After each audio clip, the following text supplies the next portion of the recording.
If you are living with someone and have a life with them, I believe that having good communication, emotional intimacy is a prerequisite for having really great sex. I'm Amy. I'm April. Certified sex educators, sexperts of the year, and best-selling authors. And we're on a mission to help you have more spicy, connected, and amazing shameless sex. Welcome to the Shameless Sex Revolution. We're so close, it's like we have our own language. We're making sex and relationships shameless. To learn more, go to shamelesssex.com. And for 15% off some of our favorite sex toys, use code SHAMELESSSEX at purepleasureshop.com. You were listening to a pleasure podcast. For more from our sex podcast collective, visit pleasurepodcasts.com. Well, hello, everyone. Hey, everybody. Welcome back to the Shameless Sex Podcast. This episode is with Dr. Alexandra Stockwell, the intimate marriage expert. We were on her show before. We got to hang out with her in person at Susan Bretton's. And we haven't recorded in a couple of weeks. I know. We were stacking up podcasts, and then we took... It was a work break because I was working in LA. You were doing other work. You were not on a work break. You were on a podcast break. Well, podcast break, yeah. It felt like I haven't seen you in months. I know. It was weird. I was like, hi, chill. It's been 2 weeks. Do you remember me? I was poked you to make sure you're real. Yeah, I didn't I'm actually real. do that, but she's real. I'm happy to be here. It's like a little mini vacation. Yeah, that's what Tuesdays are now. Isn't that fun? Yeah. It actually totally flipped my mind. I was like, it's a fun day. Fun work day. Yeah. Yeah. Well, I missed you, Chip. It's good to be back with you. I missed you too. And we in the learned studio. so much today. I know. It was great. This episode is awesome. So whether you are married or you're in a long-term relationship or you're someone who wants to be married or in a long-term relationship at some point, this episode has so much information for you. It is inspirational. She's awesome. She's a great speaker too, like very slow and articulate, easy for my brain to understand. Yeah, she had some good advice, and we applied some of her knowledge after the show was done recording, because I was talking about sometimes things that happen in long-term relationships with my partner, who I love and adore, and his birthday was yesterday. And I remember asking him something like, what did he want to do for his birthday? Yeah. And he was like, well, I don't know. What do you want to do? I was like, well, it's not my birthday. Yeah. And so she was giving some tips. It was the dyads. The dyads. But that was after we were recording. Yeah, it's not on there. And I think that we'll share something. She gave a tool. I think there'll be a document that should be in the show notes so that you can, it's free information for you to get more curious about your partner. So I think all that should be in there too. I was wondering how your sex life is lately. My sex life has been good. Yeah. I feel, very, very alive. My partner was gone for 9 nights. He seemed like he was gone forever. I was like, he's not 9 back nights yet. is a long time. He was driving out west or east. Yeah, road trip with himself. And then he did a men's group thing. It's called Sacred Sons. It's kind of like Mankind Project. Cool. Those kind of groups, Yeah. where men learn about authenticity and vulnerability and all the itties. So you guys get wild when he got back? So yeah, when he was gone, I just had like zero sex drive, and I've been doing a lot of like internal self work right now. And so when he got back, I was just like, oh my God, I did not realize how much I needed you to fuck me. I was just working in LA last week, and it was the same thing. I missed the shit out of my partner. Yeah. But then I was telling you, I sent you a about the video drive boost. message. Well, because I ran out of my soaking wet, and this is not an ad. This is real talk. Yeah. I ran out of my soaking wet. I haven't ordered more. VB Health. The VB Health. And so I hadn't because I packed my supplements, I hadn't taken Drive Boost either. And it was the first time in about a year. Yeah. And so I took it, and I was like, I don't know if it's placebo, but I left you a message. I was like, so I haven't had, my libido's been weird. Yeah. And I took it, and it did spice up my sex life. And then I was going to tell you another story, because partner's birthday, yes, I have pretty good sex life with him, minus when I'm gone, and I didn't bring a toy to masturbate for some reason. So weird. I just didn't. Why? Where's your magic I was wand at? not horned up. I was too stressed out. Yeah. And so got home, and I was taking the Dry Boost. I think it saved that evening of sex, because it actually was. Got you in your arousal. Yeah, it helped me a bit. And then we tried last night a new position. What was it? So I used the Joy Lux. Do you know that product? Yeah. So I love Joy remember, Lux, yeah. I hadn't really used it, and you were like, I use it. I didn't know it You used vibrated. I thought it was just infrared. Oh, really? So I didn't realize it vibrated, and you told me it did. And then I was like, fuck. You did not know it vibrated. It was in the box for about a year and a half. That's funny. And so I opened it up and then was learning the functions. And no one sells it except Joy Lux, because it's not available anywhere. But I'm stoked because the infrared helps. But anyway, it also looks sexy when it comes out of your body. It's almost, like a red light disco party in your pussy. And it also, the infrared helps to restore the tissue. Yeah. Uh-huh. So I had that in my vagina. And then I was use on magic top wand of too? him. Yes. Oh my God. But we tried to do anal from me because he was like, get on top. So I was like, All the facing, holes. Yeah. Like he loves that. But I was facing the ceiling, and then he was like, well, put my cock in you. I was like, dude, there's way too much going on right now. My Yeah. ADHD brain Oh is my going God. crazy. And I'm like, and his cock couldn't go in. So I was like, this isn't working, but not in a bad way. I was Yeah. like, this isn't working. We have to take the toy out. I have to go doggy style, and then you can go inside of me. And then I put the toy back in. Oh, and that then makes I used sense. the magic wand. That's easier. That makes more sense. It was because if you think about the way your body is positioned, it was not where it kept slipping out the dick. Yeah. You just need something in your mouth and you get all the holes. Yeah. That's why I feel. So I'd like to try a Yeah. gangbang at some point with like a bunch of cocks that I trust. But I feel like it'd be too much stimulation. Like I wouldn't be able to focus. I don't feel like I'd feel a lot of pleasure because it'd be too overwhelming. So that's sort of what happens to me with the double penetration. Yeah. Except I really dropped into it last night, but it was too much being on top, like But then you're kind of holding your body up too. Well, and I was on top with my back to his chest. Yeah. So that was an awkward. There was a weird Yeah. position. I don't know why he trying came new things. up with that one. Yeah. He came up with it. He's like, no, get on top. I was That's like, good. I'll try it. Try it. And then Yeah. I was like, Didn't really I work. felt like I was Yeah. doing the slug. It's like one on of those- top it. I was one of those- slugging the- out. the slug. Doing a slug. It's like one of those cards in those decks that are like the sex position decks that you look at and you're like, that looks pretty impossible, but I'll try it. yeah. Well. Next time hanging Now off the ceiling. I can check that off my box. Yeah. No, I didn't have it on my box. So wanted to share that with you because we That's haven't fun. caught up in ages. Yeah. We've been texting. All our but fun sexcapades. we haven't been able to drop in. So this is nice. This is a you and me time now. Yeah. This morning, my partner, he didn't sleep very well last night. And so he got up and he was kind of in like that shitty, I didn't sleep well mood. And I was like, do you want me to suck your cock? He's getting a suit on to go to work. And I was like, you want me to suck your cock? He's like, no. I'm like, really?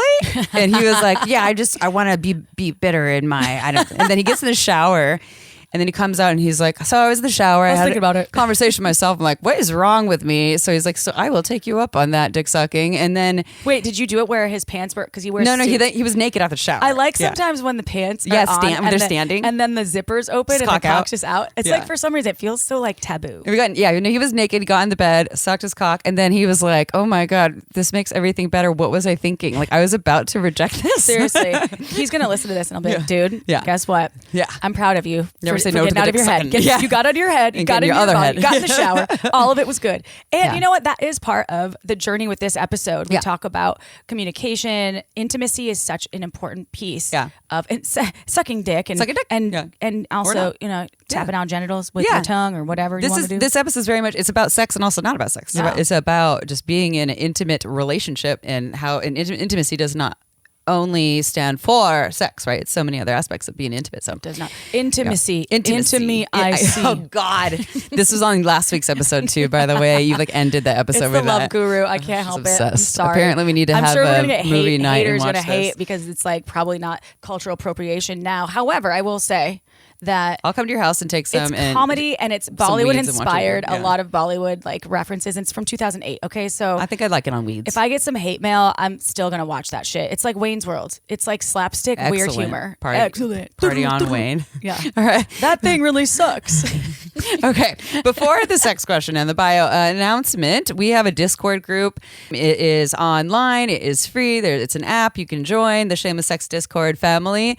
And we do events on there almost once a month, sometimes once every other month.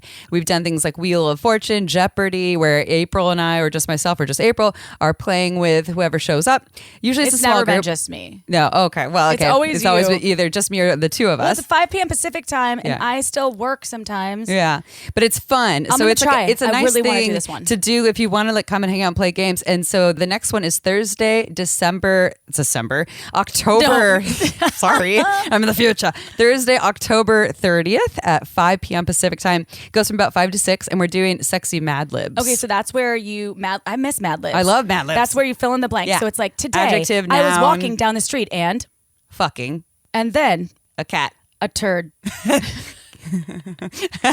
Anyways, it'll be better than that. That was totally an improv moment. And so to join the Discord, go to the show notes. There will be a link for you to click on to join the group. Otherwise, it's pretty Well, a hard to cat find. dropped a turd. Maybe that's what we A should cat have said. dropped a turd in my mouth. Oh, God. Okay. And I said, moo. Moving on. That's like guru. Did not sell the G, Discord. you are you. TM. I'm going to ask if they can do a Love Guru version. Okay, so ready for a sex I'll question? win. I'll win that one. You would. I'm ready for She's very competitive too. No one wins at Mad Libs. You're not going to like it. You love What do winning. you mean? I guess maybe there's the best Mad Libs. I don't know. No one wins? I don't know. All right, I'll take a rain check. No, I'm just kidding. I'm coming. She might come. Okay, here's the next question. For several years, my wife and I explored pegging on occasion. A few months ago, however, she told me she did not want to do it anymore because it made her feel unnatural. I told her I never want to do anything she's uncomfortable with, and so we left it at that. But lately, I've been wondering, is it okay for me to bring it up again and ask her to reconsider? Not to pressure her, but just talk more openly about it. Where's the line between respecting your partner's boundaries and being honest about your own desires? This is the perfect question also for this episode, because this episode, Alexandra Stockwell, Dr. Alexandra, does talk about compromise, right? Yeah. I want this, well, I want this. How do we put those together in a way where you're not losing yourself? And so stay tuned for this, because she has some great ideas about that, whether it's about sex or not. So for this person, they were doing pegging for a while, so it sounds like he really likes it. Then his partner's like, actually, I don't like it because it feels unnatural. And then you dropped it, but you're still feeling the desire for it and wondering if you can talk to your partner again. I'm really curious about the unnatural part. I think, yes, I would suggest talking to her again about it, not in a way where you're convincing them, like, we need to do pegging because this is my desire. But I'd be like, what, can you elaborate more on what unnatural is to you? Like, Maybe what is they a don't natural? like wearing a strap on. Yeah, what does that mean? Is it wrong? Is it bad? Is it dirty? It's not human because it's not a human cock. It's not what humans should do, what a woman should do. Like, I'm really curious about that, which will give you more understanding, like, what is the pain point of why your partner doesn't like it, which could also inform you of other things you could do that is similar but feels more comfortable or natural for her. Right. And I'm wondering, sometimes maybe just wearing a strap on where you're not getting, if you have a vagina and you're not having any penetration yourself, maybe it just doesn't feel, you're not really feeling much. And it's just kind of like, okay, my partner likes this, but there's not a lot of sensation for me. Then they make double-ended dildos. Double-ended dildos or harnesses that have vibrators, like the spare parts harnesses where you can put little vibrators in there so that she can have vibrations while she's using a dildo. Yeah, that's great. Or like one that you can wear inside, and then you can penetrate your partner on the other side. That could work. Or maybe it's something that you don't wear anything. Maybe you don't want to wear anything. And maybe exactly. Maybe it's about the wearing of something. Maybe use your hands. And if this person is a penis owner that has a prostate, you could use an Aneros toy, or just help them put it in and then kind of move it around for them, or a vibrating toy. And maybe I feel like there's ways around it. But the unnatural part could feel I feel like that could be a little super abrasive. Curious. Yeah, I'm super curious about that. And maybe if it is about wearing the thing, then you don't have to wear something on you. You can hold a dildo in your hand, put it up towards your crotch, and still do a thrusting without wearing it. Or maybe she doesn't like the actual thrusting part with her hips. Right. So she can still hold the dildo and thrust it into him. Or suction it to something. You get a suction dildo and suction it to something and be like, all right, back that ass up, honey. Or what about... And help guide it in, and maybe just like coach them. Or what if, I don't know what kind of dildo they're using. What if she doesn't like the dildo's veiny and fleshy looking and that doesn't feel good to her. So pretty. So get a pretty one, like a purple one that is smooth or something. Or maybe this dude, if he likes something in his butt, could wear like a butt plug. And then have that hole filled while they're doing other experiences together on the front sides. Or you can put a butt plug. And you can put a butt plug in, and then have your partner, just while you're doing other things, reach around and pull the part that comes out, that like the stopper that holds the butt plug in. If she just takes her hands and lightly kind of pulls and pushes with it, not pulling it all the way out, she can kind of use that to even thrust in you, so we can give you a similar feeling too. There's a lot of options. Lots of options. And all these products we're talking about, like if you want to try the spare parts harnesses that have the vibrating hole in there, if you want to get a different dildo, double-ended dildo, or a non-realistic dildo, or maybe you want a realistic dildo, go to purepleasureshop.com, use discount code Shameless Sex, get 15% off of everything on the site. And this applies to anyone and everyone who wants to go get their sex toys on. And then listen to this episode, because there's some good stuff in there. Especially how to have these conversations too. Exactly. Which is the first part of it, really. It's the first part, not the middle or the end. This is the first part of it. Conversations. 100%. So it's good that she talked about it. And now you can move on to the rest of it. Exactly. Good luck to you and your ass. Well, here, you want the bio? I will the bio. Dr. Alexandra Stockwell. I just said Alessandra. I just watched the Victoria's Secret fashion show last night. Oh, you did? Oh, wow. Alessandra. I was like, you went? Oh, yeah. Oh, no, I didn't go. Damn it. I missed it. Okay. You wish. But it's Alexandra, by the way. Dr. Alexandra Stockwell, a.k.a. the Intimacy Doctor, is a physician coach, intimate marriage expert, best-selling author of Uncompromising Intimacy, creator of the Aligned and Hot Marriage program, and host of the Intimate Marriage podcast. Dr. Alexandra has been featured in the New York Times, Huffington Post, Rolling Stone, USA Today, Cosmopolitan, and LA Weekly magazine named her one of the top 10 relationship experts to watch. To learn more, go to alexandrastockwell.com.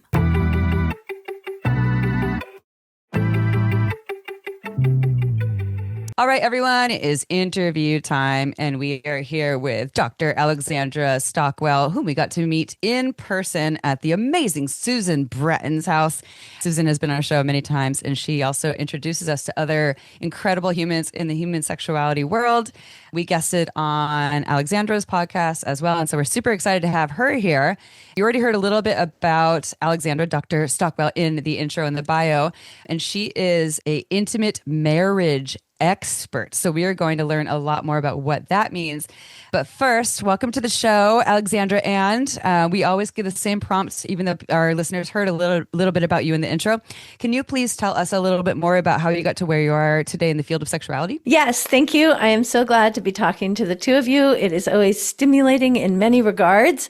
And how I got to be here. Well, I've been married for 29 years. I have 4 children. My husband and I love one another very much and have pretty consistently since we started dating. However, the first maybe 10 to 12 years of our marriage were dehydrated, I would say. We met our first week of medical school. We had our babies early, and we were attending patients, managing logistics, taking care of children. And while there was a lot of love, our sex life was dehydrated. I tend to call it functional sex. We were each having an orgasm, but it was nothing like what the poets talk about. Afterwards, I did not feel closer to him. I didn't feel more distant. It wasn't like unpleasant, but I just knew we weren't accessing anything that I thought we should, given how much we loved one another. So I went on a journey, we'll say, and the long and the short of it is that after many different trainings and explorations, I did a very intense training in sensuality and sexuality that doubled as a coach training. At the time, as a doctor, as a mother, these were my strong identities, and I didn't really know what a coach was.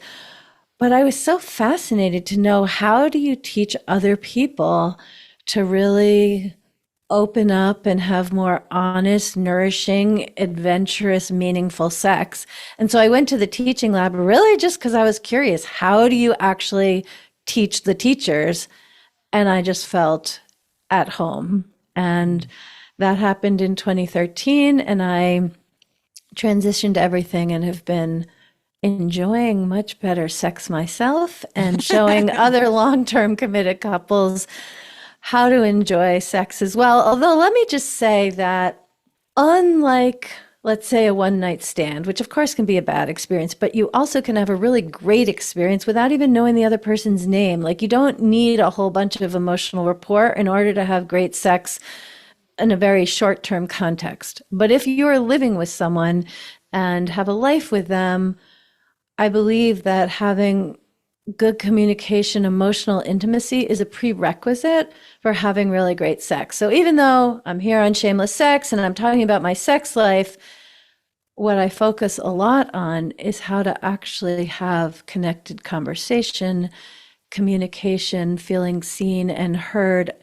outside the bedroom or in the bedroom on top of the covers with clothes on, because that really then opens the way for dehydrated to rehydrated. Hey. That's right. That's right. We're all about the hydration and lubrication. And yeah, that's cool. So you really formulated your life's work now based on your own experience, it sounds like, and the need for helping others is always there, right? And it's sometimes, as an MD, I'm sure you see people in lots of different arenas of their lives, right? And sex, I always come back to the importance of it in relationships, even though I hear people all the time just say, I'm dehydrated or I'm dried up and I don't need sex anymore. And I'm like, how does your partner feel about that? Or how does that feel really to you?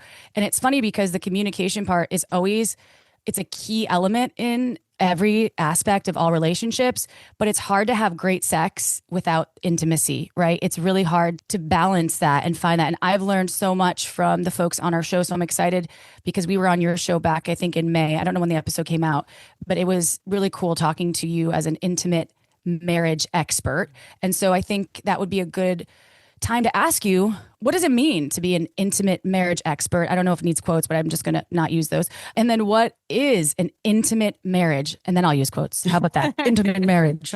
Okay, well, I'm with you on the quotes or no quotes. So let me just say one more thing before I answer that question. I think the challenges in having a hydrated, intimate marriage that is long lasting are pretty evident to anyone who is married. And as a society, I think there are two growing trends. One, which is probably talked about more often on your podcast, is open marriage, polyamory, ethical non-monogamy, that when sex is not really nourishing and satisfying, then couples want to go in the direction of more of it with more people. Just a very oversimplified description. But there's also really a growing trend of married couples who say they are happy with essentially being celibate. In other words, really continuing to love one another, not thinking about divorce, not thinking about affairs, but just like a real kind of, I don't know, sometimes spoken, sometimes not spoken understanding to just let go of the sexual part of the relationship and continue with the rest of the marriage. And I think, who am I to say, each of those have a place, but I think that there are couples who might not be going in the one direction or the other if they actually had more tools and understanding to really heat up the marriage that they are in. If then they decide to go in either of those directions, that's fine. But for me, I find it really sad that it's due to a lack of knowing how to really have an extraordinary committed monogamous marriage, because I think with that, then you can make good decisions about what else you want to do. So as an intimate marriage expert, let me just be perfectly frank. That is a term I coined. It is my attempt at marketing to convey what I want to do, because if I call myself a marriage coach or a sex coach or any of those words, I feel like they're very incomplete. So intimate marriage expert is my attempt to convey both the sexiness of it all, the fact that I am glad to talk about what is or isn't happening in the bedroom, and that I am also all about what makes for a stable, solid, nourishing marriage. So that's what I mean by intimate marriage expert, that I want to be addressing the whole breadth of what happens in marriage and not have any part of the marriage be like out of bounds in working with me. What do I mean by an intimate marriage? I mean one that feels alive. That is probably the simplest definition, because for me, really feeling alive in relationship means that there's no part of either individual which is kind of amputated for the purposes of the relationship or active at work, but has to be totally toned down at home, that we're aiming to become aware of where we're numb and thaw and enliven it. So I think of as an intimate marriage as the kind of marriage where it's not that you're saying everything to your spouse, but there's nothing that you couldn't say. Yeah. So, so intimacy is not just sex or nakedness or eroticism. Intimacy is deep connection and closeness that leads to, when you have that, more aliveness in and out of the bedroom, regardless of what you're doing in the bedroom. So, and we'll learn a little more about that, like all the fun things that can make that more connected and spicy. So I'm really curious, why is it so common for intimacy to fade in long-term relationships? So what are some of the key things that are contributing to this? I think the biggest culprit is compromise, because far and away the relationship advice that we are given most often, whether it's from our elders, our peers, Hallmark wedding cards, like we hear over and over that if you want a great marriage, you have to be good at compromise. you really have to learn to compromise. And if what you want is a pleasant, bland, relatively dehydrated relationship, then compromise will definitely get you there.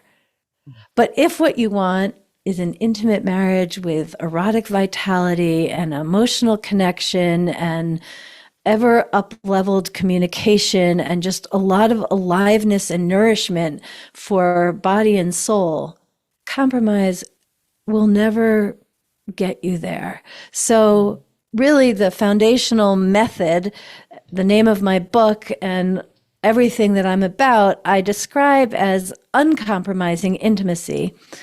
And it's not that I think about uncompromising in the sense that you always get your own way. That would never work when two people are involved for both people to always get exactly what they want. But I think of, in the context of marriage, the way compromise shows up is basically we withhold our desires, sometimes our challenges, the truth of our inner experience. We withhold aspects of that so that our partner is more comfortable, so that our partner is not upset, confronted, whatever. And so when I think of uncompromising intimacy, what I'm really talking about is being able to share the truth of who you are, whether it's about what you want in the bedroom, where you want to live, what you want to have for dinner, whatever it is, the truth of your desires and inner experience, sometimes sharing grief, whatever it is, that you can share the truth of who you are in a way that your partner is able to receive it and ideally share similarly. And that, to me, is the recipe for hydration and the context for all kinds of sexual and non-sexual adventures together. I like that. And compromise, something that I learned from, I think it was the 7 Habits of Highly Effective People. It was that compromise it's like the win-win and it's not sacrifice. When people know how to compromise well in partnerships or business, it is a matter of not sacrificing, because that's like the lowest form of compromise, or not compromise at all. And that was a key, I think, in my brain for folks that feel like they're giving up something and they're like, oh, I had to sacrifice this thing because my partner, I'm like, that's actually not compromising. And you need to get to a win-win situation, because that, in terms of feeling good about the decisions that you're making to meet someone in the middle or meet someone halfway, or I think that in my brain, and it's important to define compromise because people can look at it in different ways. And why I bring that up is because there are ways to figure out a middle ground, especially in an intimate relationship where we talked about opening things up, or there's curiosity, or maybe the libidos aren't matching because you've been together in a long-term relationship, or things are shifting for one person and they want the old relationship. So also I learned something else from therapy, which is behind every complaint, there's a request. Those two pieces, they're so important, right? I like to say it that underneath every complaint is a hidden desire. And so actually sometimes when I'm speaking with a client and he or she doesn't know what they want, I'll say, okay, well, write out your complaints. And then, just using simple logic, you can identify, like if it's like, he doesn't pay enough attention to me and I don't know what I want, but he doesn't pay enough attention to me. It's like, okay, well, what you want is for him to pay attention to you. But I want to follow up with compromise because I think there's one thing. I haven't read Stephen Covey's book. I obviously know who he is, but I haven't read it. But I think it's really important to distinguish what compromise looks like in the business context versus in the marital context, because I think what you described makes so much sense. You're looking marriage for the win. Marriage isn't a business, Alexandra? Are you sure? Once upon a time. Maybe it is for me, but not in this regard. Because when it comes to like some kind of a negotiation or something like that, then yes, you can compromise because you're not going to both get 100% of what you want in a challenging negotiation, but you can meet in the middle so you're both adequately satisfied. And that would be the compromise that leads to the win-win. When I think of it in marriage, it's more like this. This may not sound sexy, but this is very realistic to marriage. I'm thinking of a couple that I coached. I think they'd been married for 14 years, a heteronormative couple. The woman loved Thai food, but she hadn't had it in ages because her husband and children loved Italian pizza, lasagna, whatever. So whenever they would go out to eat, because she could always find something she enjoyed at the Italian restaurant, they just always went out for Italian. And there wasn't really much discussion about it because it worked for the kids. The husband was happy and she was fine. And she kind of forgot how she had a more adventurous palate. So in the context of working together, this came out. And the thing is that compromise means for her going for Italian and not even saying anything. And in this context, he didn't even know compromise was happening. He just thought this was working well for everybody. Once she expressed this, there are a lot of different ways it could play out. They could both get takeout and eat somewhere. The husband and kids could have pizza at home and then like have dessert at the Thai restaurant while she had her whole meal. She could go herself and they could go for Italian and meet back at home. There are lots of different ways this could play out. But one of the ways it could play out is that he would now understand the gift she is giving him and the family by continuing to go for Italian. It's like the behavior doesn't need to change, but the dynamic between the two of them is completely different when she feels seen and heard and cherished, and he is grateful and appreciates the generosity that she's conveying in going for Italian. And so I think in a business negotiation, compromise would not consist of continuing to go for Italian, but whether it's the day this conversation happens or routinely, the family could go for Italian and it could look the same to someone from the outside. But if she doesn't say anything, she is compromising in the sacrificing way. And if she does say something, then that is what I would consider uncompromising intimacy. It's like April in your last marriage with the food thing. Yeah. You gave up so many of the important. things that you liked. Yeah. And I was like, Or last marriage. Yeah. I'm like, I don't want to eat all the time chicken tenders.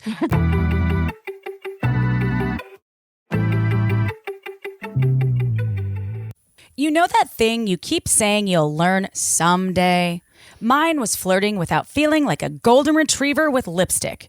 Then I took Shan Boudram's The Art of Sex Appeal class on Masterclass. So listen up, because with Masterclass, you can learn from the best. It's the only streaming platform with 200 plus top instructors. And for just $10 a month billed annually, you get unlimited access. You know that we don't like to should anyone, but this time it's necessary. So you should check out Masterclass right now, because Shan's frameworks helped me define my desires, practice playful flirting, and build confidence reps. And the results are in clearer communication, spicier dates with my partner, and fewer awkward pauses and moments. Ah, see what you did there. Whether you're single, turning swipes into dates, or 20 years with several kids deep, Shan sessions help you tap natural sex appeal, deepen emotional intimacy, try new positions and toy techniques. Watch anywhere, including audio mode. Plus, 88% of members say it made a positive impact on their lives. And there's a 30-day money-back guarantee. Well, that's why now is the time, because our listeners, that's you right now, get an exclusive offer of an additional 15% off any annual membership. Go to masterclass.com/shameless. That's 15% off at masterclass.com/shameless. Again, masterclass.com/shameless.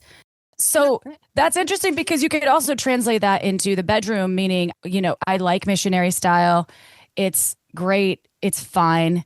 I can find something I like about it. However, I really prefer doggy style or reverse cow human or something, right? So it could translate into various ways, but it's, again, about conversations, having those conversations and feeling safe enough and like it's not going to trigger something. But like, this particular, when we're talking about long-term relationships, marriage, and these developments, because people think about marriage being, there's a key safety feature about marriage. Oh, we're married. We've been married a long time, or maybe we got married and now there's a ring on it, so everything's gooch.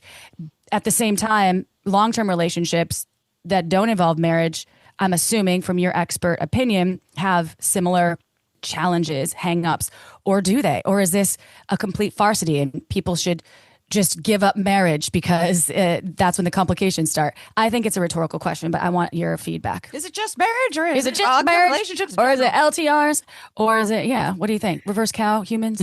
Okay, well, I think the phenomenon you're pointing to comes with commitment.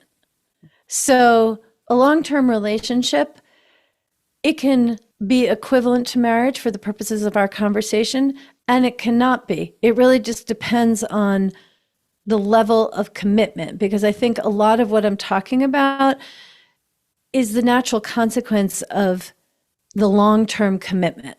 And let's see, there are two things I want to say. One, it's so funny to me, and I always learn so much when I'm talking to the two of you, but I haven't really thought about it, the going to the restaurant still, still having Italian food, how that plays out in the bedroom, because I don't think about it that way at all, even though I see why you said that. Because in the context of long-term relationship, I mean, okay, if you're always having missionary sex, you've been doing that for years and you want to try something else, that's one scenario.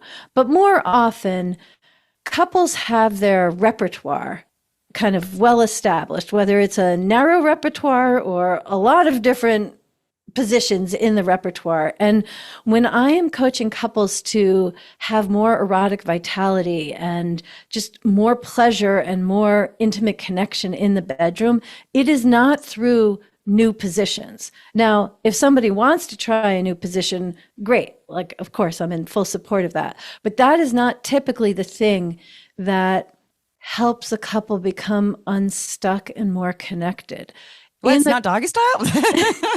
Well, I thought it fixed I'll all just the say it's more that the increased presence and attunement to sensations and capacity for pleasure results in more nuanced, minor adjustments in familiar positions that, like, let me be more concrete about this. Like, my husband and I, we don't have like the Kama Sutra such that we're going through, okay, check this one, let's try this one. That's not how we do sex. But when we are both present, doing something that if somebody was watching, that's not our thing, but if somebody were watching, it would look like the same thing we did a week ago and 5 years ago.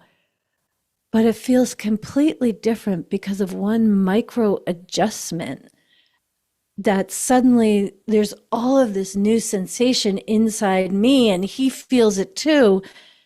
In other words, it's not as dramatic, but because we have learned to be present and in our bodies and really fully attuned to the sensations, that there's like enough intimacy and enough ease to be able to make these micro adjustments that then flood us with new sensation. And so it's less about having Italian night after night or missionary night after night, if one is so lucky to do it night after night.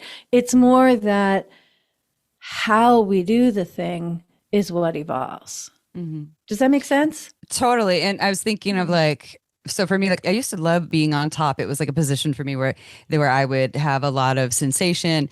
And now in the last decade, it's not really, I find I have more relaxation when I'm not on top, right? When I'm on top, it's harder for my body to really relax, which my body needs as a receiving orifice. But my partner still likes the experience of me being on top in the occasion. So the compromise that we don't want to do is I'm just disregarding that and never offering this thing that I actually do. I find some enjoyment, it's just not my main thing. But I'm still being true to myself, where I'm not just doing this, just for him or all the time and disregarding what I want. But what I'm here, you're speaking to, is it's not the position XYZ, all that stuff. It's by me saying, I hear that this is something that you like or turns you on. and I'm going to take that consideration and do this sometimes for you. He's feeling seen, heard, cared for, appreciated, all these other things that are much more important than lick here and touch there. Right? 100%. That's what I'm saying. And what I would also say to you is, okay, so being on top the way you were before is not as pleasurable and stimulating. But since you're going to be on top for the reasons you've beautifully articulated to express your love and caring for him, are there ways in which you could tap into something that is more enjoyable? Not that it suddenly becomes your favorite. I don't know, maybe you're touching your nipples in particular ways while you're on top, or just seeing his ecstasy is nourishing for you. Like, there's a way in which, yes, doing that would be a form of generosity, but where are you going to take your pleasure from doing it? Not just doing it because he likes it. Totally. Yeah, I love that. Yeah, and that's when April and I were like, let's whip out the vibrator, and it makes everything great no matter where I am. What are your thoughts on how long people should date before getting married? I know that's like, this is all up to a matter of opinion, but do you think that there's an importance in the duration of the initial courting or getting to know each other phase? No, I don't at all, other than to say whatever is comfortable for you. Because I think it depends on your cultural context, your spiritual religious context, your relationship history, trauma. Like, there's so many financial considerations, actually, like that for me is relevant, like for people who are in medical school or residents versus when they're already established and making the money there. Like, there are so many variables that are relevant for one person or one couple. And no, I just don't. Perfect. I don't, although that's the answer I wanted. Okay, good. I just know enough people who have never touched before they got married, who have very erotically satisfying marriages. I'm not recommending that either, but I just think, yeah, and we all know people who've been like dating for 8 years, they get married and they're divorced 2 years later. There is, yep.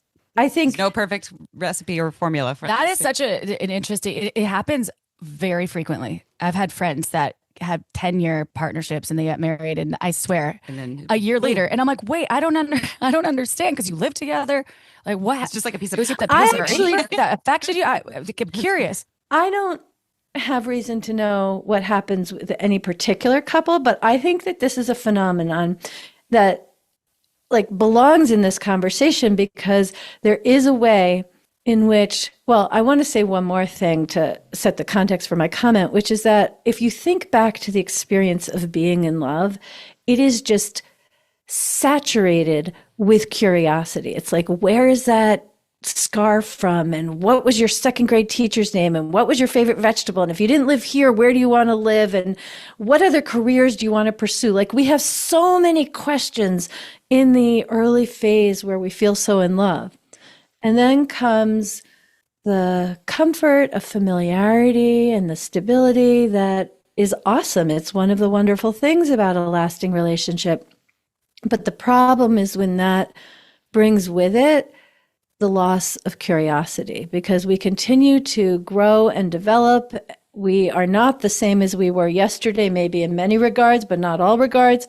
And I think that curiosity is one of the really essential elements to keeping things alive and being able to bring our whole selves to the relationship.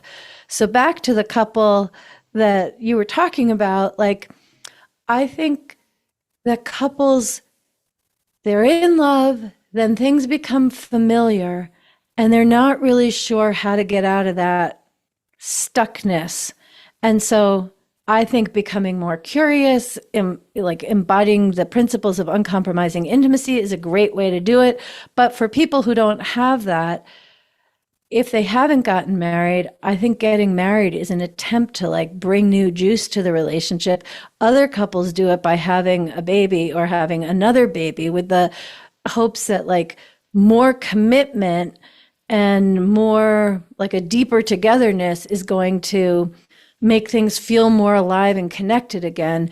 And I don't think a marriage after a long time in partnership or having another baby ever achieves that in a sustained way, maybe for a little while. I think that it's a great point. And before I ask the next question, because it's not trying to lead you into answering the next question, but when I think about the stuckness piece, when marriages get stuck or long-term relationships get stuck, something that I learned from the last retreat Amy and I had, which was a couples retreat, and we had, I think, 4 couples that were married 25 plus years, some celebrating their 26th wedding anniversary. And something I learned from a few of them who weren't stuck, but wanted to improve the connection and the tools in their toolbox was doing these retreats, getting out of their comfort zone together. And even though they weren't having issues or they weren't falling out of love or didn't have some sort of reason to want to go into a retreat about sex and relationships and reconnecting, they were feeling connected, many of them. They wanted just to enhance what they already had. I thought that was so cool because something that I've learned too with therapy, it's like sometimes my sister says this, like, well, if it's not broken, why do you want to go fix it? And I'm like, okay, you're an actual psychologist. And I'm like, that's interesting, but not her journey. That's not my journey. And I'm like, I respect that for her. And I always say, like, I understand, but I always want to have those repair tools when the repair needs to happen, because this disharmony happens, harmony happens. It's wonderful. But then you have the stuff that when things need repair, right? You get the disharmony that needs repair. And so speaking to you as an intimacy expert and a doctor that works consistently with folks in long-term relationships and marriages, when we talk about people that are married, and I don't say, because I feel like I'm married half the time, even though I don't wear a ring, so I don't want to disregard people that are in LTRs, but what are your top tips for folks that want to keep the intimacy alive when they're in these long-term partnerships and they possibly don't have kids, or maybe they have kids, or maybe they used to have kids and they're adult kids now that don't need them anymore because they're not in the household. So those, where that happens, where they're like, who am I? I don't have to Uber my kids around anymore. So I love those sort of 3 dynamics, I guess 2 really, LTRs with kids, LTRs without, keeping that intimacy alive, and a few tips from you, beautiful Alexandra. Well, thank you. I think the simplest and actually one of the most effective things is curiosity, in the way that I was talking about before. So the curiosity creates variety, as well as creating the opportunity to feel seen and heard, but it also creates variety, because if I ask my husband, like, what was the highlight of last week for you? That's not something I'm going to know unless there's like some very obvious thing that happened at work for him.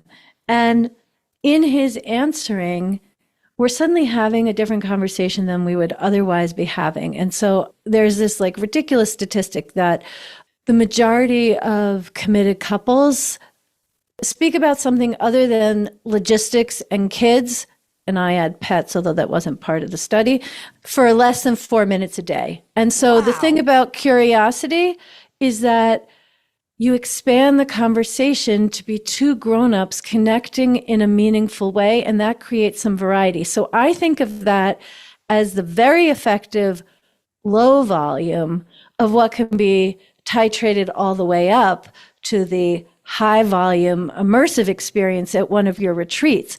But even though it's different to be at a retreat or be at home, what they have in common is being interested to expand what you share with one another. That creates variety in the conversation, and then also can lead to variety in terms of what you're going to do together for fun, what you're going to do together in the bedroom, going to a retreat, going to an adult resort. Like there's a whole spectrum, and it's not that any particular place on that spectrum of engaging with curiosity and variety is somehow more impactful or more superior. It's just like wherever a couple is, what is the next level up to bring more curiosity and therefore more variety within the context of the relationship as it otherwise is.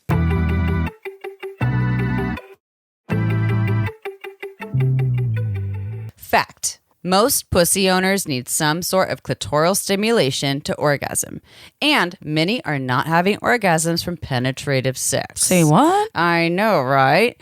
This is one of the many reasons why we are obsessed with OMG Yes. Not only has it changed our lives in the orgasm department, but I've been recommending OMG Yes to my clients for years, and it's completely changed their sex lives as well. OMGS features scientific research of real vulva owners, aka women, showing techniques to pleasure the pussy. They turn the research into tasteful, educational short videos, animated modules, and infographics for easy visual learning. They call it OMGS for a reason, because OMGS is for anyone who wants to learn about pussy pleasure or take it to the next level. Whether you're a beginner or someone who wants to take your orgasms from good to mind-blowing, then you need to check out OMG Yes. They have 3 seasons: external pleasure, internal pleasure, and sex toys. It's not a subscription service, y'all, so you don't need to download a single thing. And it's great for partners who want to pleasure that pussy too. And for listeners of our show, OMGS is offering 10% off when you go to omgyes.com/shameless. Again, that's omgyes.com/shameless to receive 10% off unlimited access towards enhancing your pleasure power forever.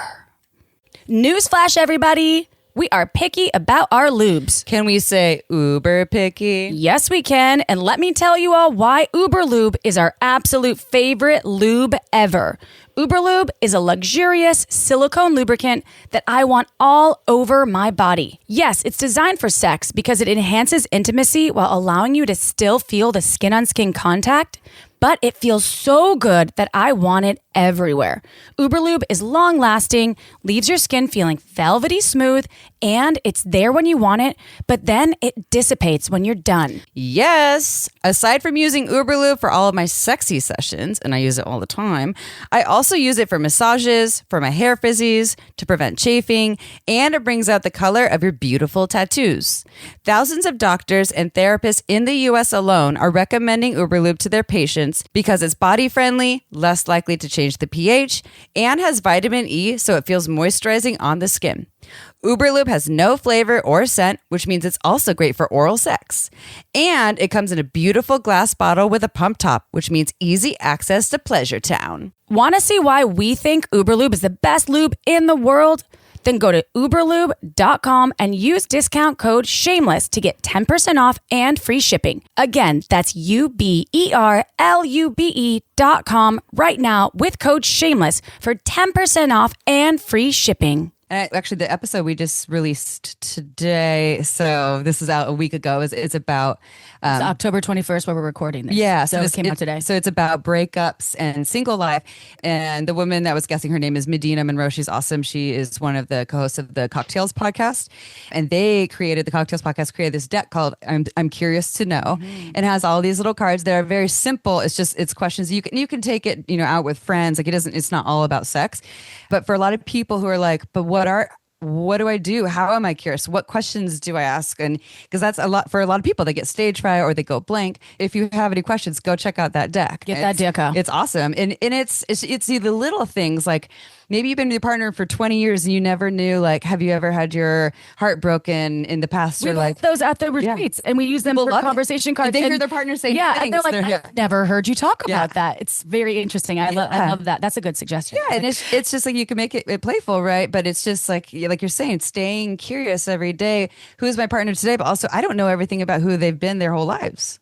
Yes. And ideally, your partner asks you questions too, or they don't, and you just go ahead and share as if they have, and in that way bring more of yourself as well. One of my favorite examples of this was I coached a woman who was, I think she'd been married for 22 years, and she never told her husband that we were working together. Like that wasn't a conversation she was prepared to have.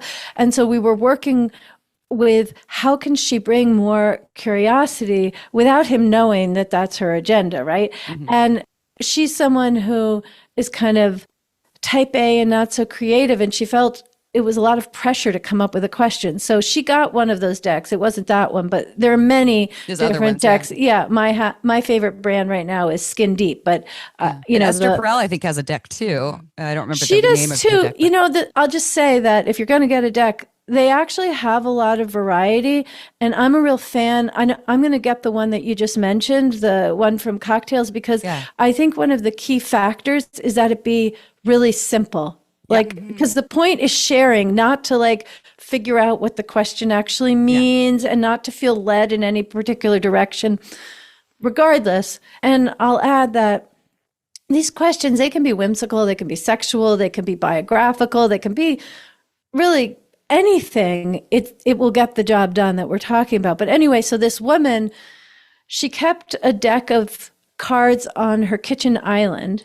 She cooked dinner every night. He wasn't involved in food preparation, just sat down to eat it with her.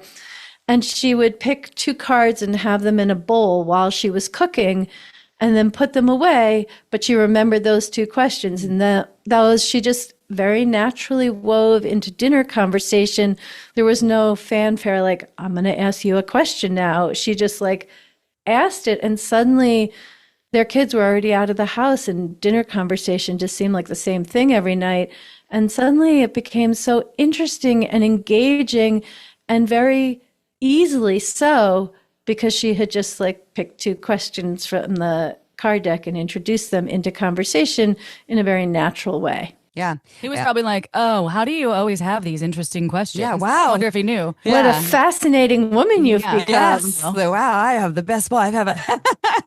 Yeah, but it really is easy. I have or like another fun game you could play too is like just text your partner like, let's play 21 questions where each day we do it for 21 days, and each day we're asking each other a question. Like there's so many ways, like you said, it could just be like, what's your favorite color today? Like it doesn't have to be super complex. So I love that. I'm curious to know. Now everyone's remember the card deck. So we talked about people already in the long-term relationships or married. It's some tips. What about people who are in a relationship and they're considering marriage or just considering being together for the rest of their lives or a long time? Anything that they should start doing to decrease the chances of losing intimacy, like any proactive preventative measures?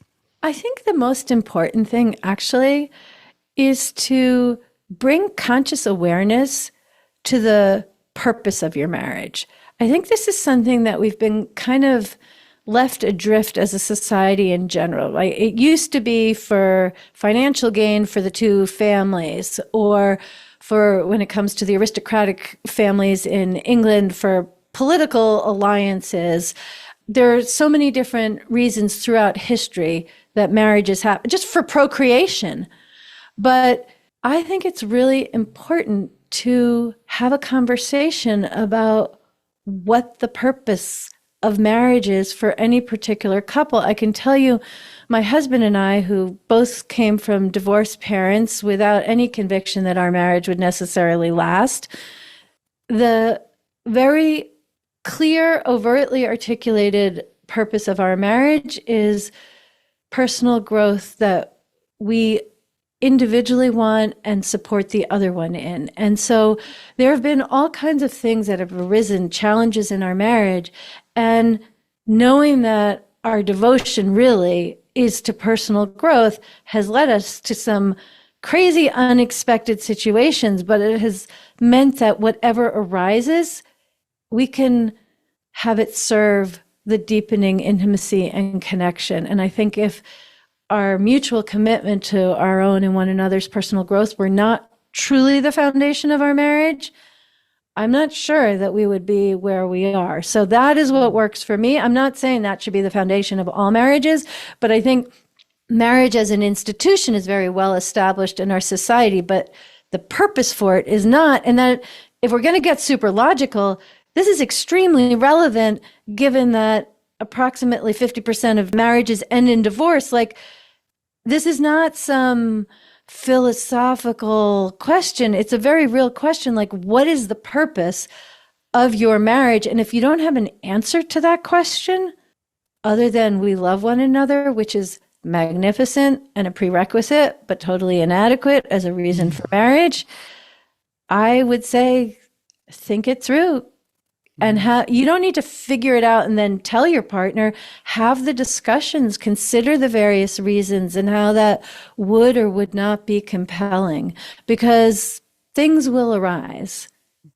And having a foundation you both believe in is, I think, the biggest help. And it's really our mutual commitment to personal growth that is what gave me the courage to explore and rehydrate our sex life. I don't know that I would have if that wasn't the case. Honestly, shameless admission, I've never thought about the purpose of any of my Why did you relationships. get married? Well, not even marriage, but just being with someone and choosing that person. I'm a monogamous person, and so serial monogamous, right? It's like I have, it's part, and I really haven't thought about it, and now I am. My gears are turning. My Next time we talk to you, we'll show the answer. Yeah, no, I kind of am formulating it now, but I want to ask my partner that too, because I feel like we have alluded to that before. Like, why are you choosing me, or what? Right? Because it is a choice. You're always in it. It's a choice, no matter if you're married or not. And living together, right? Well, especially when you're living together, I think there's a lot of choices that you consistently have to make again and again, because you're like, this person's a pain in my ass today, and the next day you're like, I love you so much, or I'm like, can you just please fucking make the bed when you get out of it last? Yeah. Yes, and you're highlighting something which I think is very much important, which is you can have an answer to why you choose him or her, or why they choose you, which is different than really being clear. Like, maybe the purpose of the relationship is to get to have sex with the same person, so you get to know one another's bodies and preferences, and you enhance communication, and you're sick of going on first dates, and so having sex with the same person, like, that's a perfect, there's no, I was going to say there's no bad reason. Maybe I won't go all the way in that direction, but the more clear you are on what the purpose is, then everything else kind of falls into place.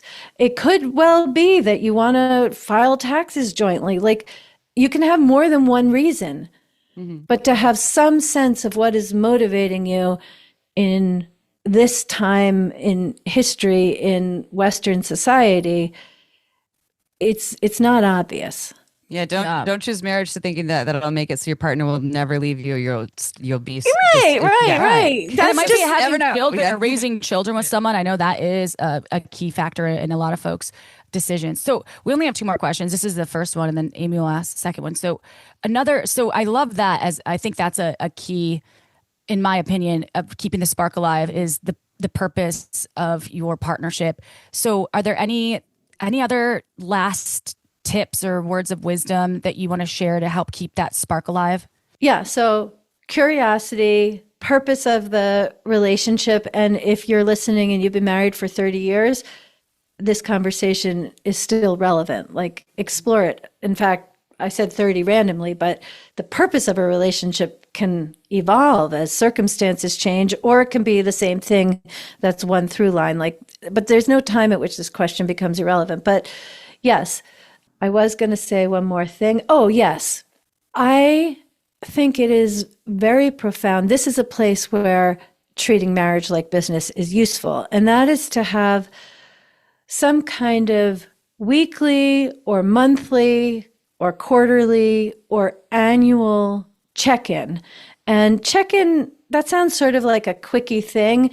Actually, I can send it to you. I have a PDF with guidelines for, like, if it's a 15-minute check-in, every day or once a week, you could do it as often as you want, and what you would do in an hour-long check-in, and if you can go away for a weekend once a year. But the point is to have all the fullness of daily life and career and kids and whatever responsibilities there are, but to have a pulse of times where you turn towards one another and just focus on what lives between you, make room to say what hasn't otherwise been said, or just to cuddle together peacefully. There's a way in which so many areas of life demand our attention. If we don't pay the bills, collections come, at work, in all the different, maintaining our house. If we ignore it for too long, there is feedback calling our attention to it. And I think that we as humans are able to tolerate a lack of adequate tending of our relationship for a really, really long time. And so just from the beginning or starting now, having regular times to turn towards one another is really one of the best preventative practices there is. Yeah. And like you said, it doesn't have to involve words. It doesn't have to be a long commitment. It doesn't have to be hours, right? It's like these little moments. And a lot of people are like, I'm busy, I don't have time. But then you're scrolling on Facebook or whatever, like, sure, we need our moments where we can disconnect or just be in ourselves or distract. And a lot of people are choosing that over connection and not putting in just even like you're saying those little things. So can you send that to us and we can add a link so that people can get that I'll document? do that. Okay, awesome. So that'll be in the show notes. Also, all the information that I'm going to ask you to share right now will also be in the show notes. How can people find you, work with you, get your book? Remind us of the name of your book, where they can get it. And then also you have a podcast. Share all of the details. Okay, thank you so much. Yes, my book, which is a quick, easy, fun read, is Uncompromising Intimacy. And my podcast is the Intimate Marriage Podcast, where you can find the wonderful interview with the two of you. And AlexandraStockwell.com is the best place to go for everything related to me. I have online courses, live online coaching programs, private coaching. I have a retreats, a variety of different things. But really, my hub is AlexandraStockwell.com. That's easy. Awesome. You're wonderful. How long have you had your podcast? It's been a few years. Since Valentine's Day 2021. Ooh, special date. Oh, nice. COVID creation, right? That's Yeah. always The COVID, your COVID baby. COVID creation. I'm Yeah. a COVID baby, and also I love conversations. So it was both. Yes. Yeah. It's fun. Their conversations are wonderful. I feel like I started a new job and I'm not learning as much as I used to, because we would podcast a lot and we'd be interviewing or researching and doing a lot more. I was reading and listening to more podcasts. Now I work so much that I'm like, I miss it. I was looking forward to This is her my treat. Tuesday podcasting. I was like, I don't have to be in the office all the time. So this was wonderful to have you. When I was like, it's Alexandra Stockwell. I loved this interview with you. Was fantastic. And I think our listeners are going to love it. Most of our listeners, a majority of them, are in long-term relationships or married and looking for this juicy information that you just provided in this short amount of time. So thank you, Alexandra. Hopefully we'll be up north to see you again. Susan, that's a shout out to you if you're What is it, her listening. boss babes? And yeah, Boss babe? invite us over again, Susan. No, she's amazing. And to all of our listeners, thank you for inviting us into your ears today and hopefully every Tuesday. We are always here for you so you can learn, improve your sex, your relationships, your communication, your intimacy in the bedroom and beyond. Again, check out Alexandra Stockwell and all of her work, and tell your friends, tell your coworkers about Shameless Sex, and rate us, review us. That helps more people find more shameless sex. And people need that. Okay. All right. Until we meet again. Ciao for now, everyone. We'll see you next Tuesday. I forgot that part, but there you go. To learn more, go to shamelessex.com. And for 15% off some of our favorite sex toys, use code SHAMELESSSEX at purepleasureshop.com.